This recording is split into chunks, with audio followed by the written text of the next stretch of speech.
అన్నిటికంటే విచిత్రం ఏంటంటే రాహుల్ గాంధీ గారిని కలవడానికి ఎందుకు వెళ్తున్నారంటే కాంపిటీషన్, బ్యూటీ కాంపిటీషన్ గురించి మాట్లాడడానికి. మిస్ సెంట్రల్ ఇది మొత్తం ఓవరాల్ ఇండియాకి సంబంధించిన వ్యవహారం కాబట్టి పర్మిషన్స్ రాకుండా రిక్వెస్ట్ చేయడానికి మేబీ అది ఒకటి ఉండొచ్చు. కానీ అంతకు మించి తగలబడిపోతున్న పరిస్థితులు చాలా ఉన్నాయి. అందం పోటీల మాట పక్కన పెట్టేసి కానీ అది ప్రెస్టేజ్ గా తీసుకుని కండక్ట్ చేస్తున్న వ్యవహారం కదా. తీసుకోవచ్చండి, ఎందుకంటే ప్రపంచ దేశాలు కెమెరాలన్నీ మన తెలంగాణ వైపు చూస్తాయి. మేబీ ఈ ఫార్ములా రేస్ కూడా అట్లాగే అనుకున్నాం. ఏమైంది అది? దాని వ్యవహారం బయటికి రాకముందు అంతవరకు దర్జాగానే జరిగింది కదా. ఇది కూడా అంతే. రేపొద్దున ప్రతిపక్షంలో వీళ్ళు కూర్చొని ఒకవేళ ఇది కూడా బయటకు వచ్చే అవకాశం ఉంటుంది. అంటే నేను అది కాదు చెప్పాను. యాక్చువల్గా ఈ మొత్తం మనం చర్చ చూసుకుంటే ఆల్రెడీ 15 నెలలు గడిచిపోయాయి. ఇప్పటికీ కూడా మంత్రివర్గంలోన ఇంకా విస్తరణ లేకుంటే నింపుకోవడాలు ఇవన్నీ కూడా మామూలుగా అయితే ఏంటి, గతంలోనే జగన్ ప్రభుత్వంలోనే అప్పట్లో ఏమన్నారు, 2 ఏళ్ళు 3 ఏళ్ళ తర్వాత మొత్తం మార్చేస్తానని ఆయన మొదట చెప్పారు. అంటే స్థానిక పార్టీలకు, రీజనల్ పార్టీస్కు ఆ వెసులుబాటు అయితే ఉంటుంది. ఎందుకంటే వన్ మ్యాన్ ఆర్మీ లాగా నడుస్తుంటుంది కాబట్టి ఏదైనా ఒకటి వాళ్ళు చకచక చేసేయగలరు. బీఆర్ఎస్ లో కేసీఆర్ కూడా అలా చేయగలిగారంటే అది రీజనల్ పార్టీ. టీఆర్ఎస్ లో చేయగలిగారు, బీఆర్ఎస్ లో ఎక్కడైనా విన్ అయితే చేయలేకపోవచ్చు. అట్లా కాదు, ఇప్పుడు బీఆర్ఎస్ లోనూ వేరే దగ్గర జరిగితే చేయలేకపోవచ్చేమో, కానీ తెలంగాణకు సంబంధించినంత వరకు డెఫినెట్లీ హి విల్ డు. ప్రాంతీయ పార్టీలకు వెసులుబాటు. అయితే జాతీయ పార్టీ అయిన తర్వాత ఇప్పటిదాకా మళ్ళీ చెప్తున్నది ఏంటంటే, రాహుల్ గాంధీ గారితో ఈయనకు గుడ్ ఆఫీస్ కావచ్చు, లేకుంటే ఒక ఇంప్రెషన్ కావచ్చు, లేదు పార్టీని బాగా బతికించగలిగారు, పునరుత్తేజం తీసుకురాగలిగారు, ఈ చరిష్మా ఇవన్నీ కూడా ఆయన సీఎం సీట్లో కూర్చోపెట్టేంత వరకే పనికొచ్చాయి. అక్కడితో సెట్ జీరో. అక్కడి నుంచి మళ్ళీ రేవంత్ రెడ్డి అకౌంట్ స్టార్ట్ అయింది. రేవంత్ రెడ్డి గారి అకౌంట్ ఎక్కడైతే స్టార్ట్ అయిందో అక్కడ ప్రయాణం ఒడిదొడుకులుగా సాగుతోంది. అదైతే వాస్తవము. ఎందుకంటే ఇప్పుడు అన్నిటిపైన దృష్టి, ఇప్పుడు చూడండి చాలా సందర్భంలోనూ మీరు మాట్లాడండి, ఆయన అసహనం కనిపిస్తుంది మనకు. కేసీఆర్ గారిని బూతులు తిడుతున్నారు, తిట్టొద్దని కదా, వాళ్ళు తిడుతున్నారు, వీళ్ళు తిట్టొచ్చు, అది వేరే మాట. కానీ ఒక ముఖ్యమంత్రి స్థానంలో ఉండి ఆయన చేయవలసిన పనులు చాలా ఉన్నప్పుడు దీనికి ఎందుకు టైం వేస్ట్ చేయాలి? What is the use? అంటే ఇప్పుడు అసహనం అంటే ఒక సీఎం వ్యక్తి చుట్టూ కోటరీ ఎవరు సపోర్ట్ చేయనప్పుడు సింగిల్ గా అంటే అర్థం ఏంటి? తను అలోన్ అయిపోయారా, ఒంటరి పక్షి అయిపోయారా, చుట్టూ ఎవరు లేరా, ఉన్నారనేది కేవలం భ్రమేనా? మళ్ళీ ఇవన్నీ కూడా సందేహాలు వస్తాయి కదా. ఇప్పుడు ఆయన అన్నప్పుడు ఒకరో ఇద్దరు స్పందించగలుగుతున్నారు, మిగిలిన వాళ్ళ మాట ఏంటి? అది కాంగ్రెస్ పార్టీ తప్పంటారా, రేవంత్ తప్పంటారా? కాంగ్రెస్ ప్రాబ్లం ఏంటని అంటే కాంగ్రెస్ పార్టీది తప్పు అంటే కనుక కాంగ్రెస్ పార్టీ సపోర్ట్ చేసే స్థితిలో రేవంత్ రెడ్డి గారు ఉన్నారా అనేది నంబర్ 1. రేవంత్ రెడ్డి గారిని సపోర్ట్ చేయాలనే ఉద్దేశం అసలు వాళ్ళకు ఉందా లేదా అనేది రెండవది. మొత్తం మీద ఓవరాల్ గా పిక్చర్ చూసుకుంటున్నప్పుడు ఒక సీఎంని అలా కోటరీలాగా రక్షించుకొని మీ పని మీరు చేయండి సార్, మేము ఇవన్నీ చూసుకుంటాము అనే పరిస్థితి ఎందుకు కాంగ్రెస్ పార్టీలో లేదంటారు అనిపిస్తుంది నాకు. I may be subject to the correct. Overall గా పార్టీకి నష్టం కాదా మధుసూదన్ గారు? అలాంటి పరిస్థితి కాంగ్రెస్ పార్టీకి నష్టం ఏముంది, లాభం ఏముంది మేడం? తెలంగాణ నుంచి మొత్తం ఊడ్చుకుపోయింది. ఆంధ్రప్రదేశ్ లో ఇప్పటిదాకా ఖాతానే తెరవలేదు. ఇప్పుడు తెలంగాణలో మళ్ళీ వచ్చింది 10 ఏళ్ల తర్వాత వచ్చింది. ఒకవేళ నిజంగా ఇచ్చింది కాంగ్రెస్ అన్న నమ్మకం ప్రజలకు ఉంటే మొదటిసారి ఇచ్చేవాళ్ళు, రెండోసారి ఇచ్చేవాళ్ళు. అలా కాకుండా 10 ఏళ్లలోనే ఈ 10 ఏళ్లలోనే బీఆర్ఎస్ కొంచెం టొక్కు అయింది కాబట్టి, టీఆర్ఎస్ బీఆర్ఎస్ అయింది కాబట్టి పోయింది. సో అలాంటి పరిస్థితులే కలిసి రావచ్చు. దానికంటే ముందు ఇప్పుడు శ్రీహరి ముదిరాజ్ సంబంధించిన వ్యక్తిని రిఫర్ చేస్తున్నారు రేవంత్ రెడ్డి, జూపల్లిని తీసేసి ఆయనకి ఇవ్వాలని కోరుతున్నారు. ఇదేమైనా వర్కౌట్ అయ్యే వ్యవహారమేనా? చూడాలి. మళ్ళీ మీకు జోక్గా ఉంటుంటాయి, కానీ కొంత సమాచారం ఎలా ఉంటుందంటే శ్యాముల్ గారు ఖచ్చితంగా వస్తాయి. విజయశాంతి పేరు బలంగా వినిపిస్తుంది. అసలు ఆమె ఎమ్మెల్సీగా తీసుకోవడమే ఎందుకు తీసుకున్నారు చెప్పండి? ఎన్నికల్లో మాట ఇచ్చారు కాబట్టి తీసుకున్నారు. ఎన్నికలు ఇంకా ఏమేమి మాట ఇచ్చారో బహుశా రేపట్లో ఇంకా బయట వస్తుందేమో.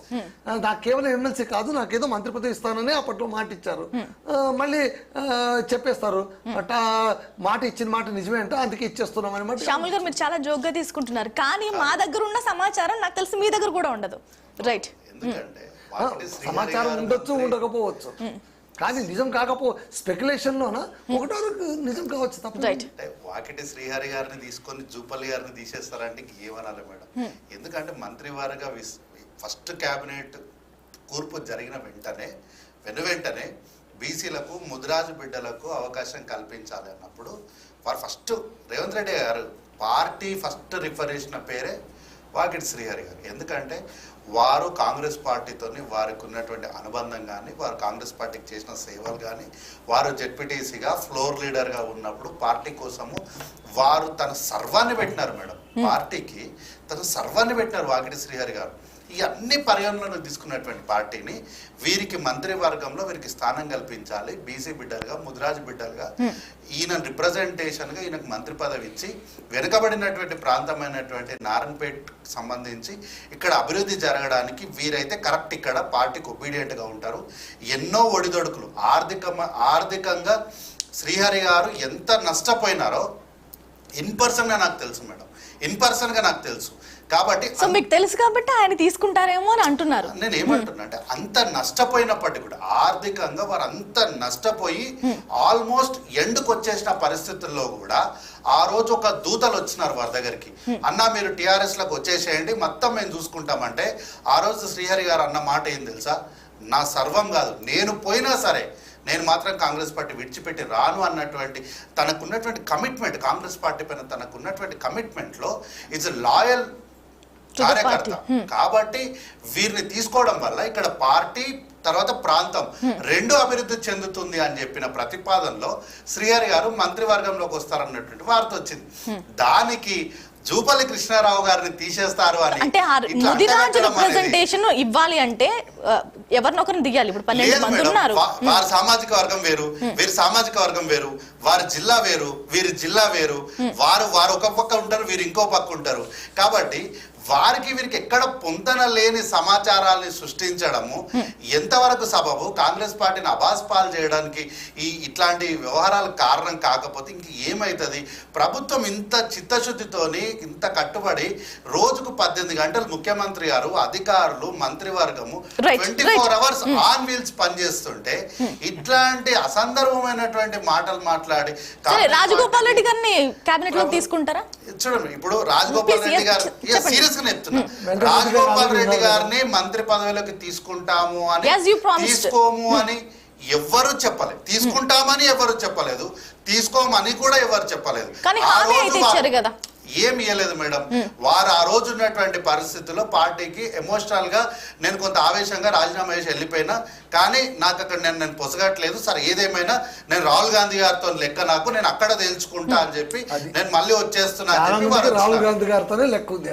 అది ఎన్నికల ఆ మాట ఎన్నికల కన్నా ముందే చెప్పినారు, నా లెక్క రాహుల్ గాంధీ గారితోని.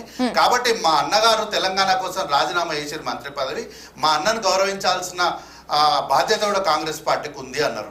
ఎక్కడ లేనటువంటి వాటిని అనవసరమైన చర్చలోకి తీసుకొచ్చి రాష్ట్ర ప్రభుత్వం చేస్తున్నటువంటి అనేక కార్యక్రమాలు, నినాక మన యువ వికాసం ప్రోగ్రామ్ ని స్టార్ట్ చేసి యువకులకు 4 లక్షల వరకు ఆర్థిక సాయం చేస్తున్నాం అంటే లాగుదాం అనుకుంటున్నారా, లేదంటే నిజంగానే చేయూతిస్తారా?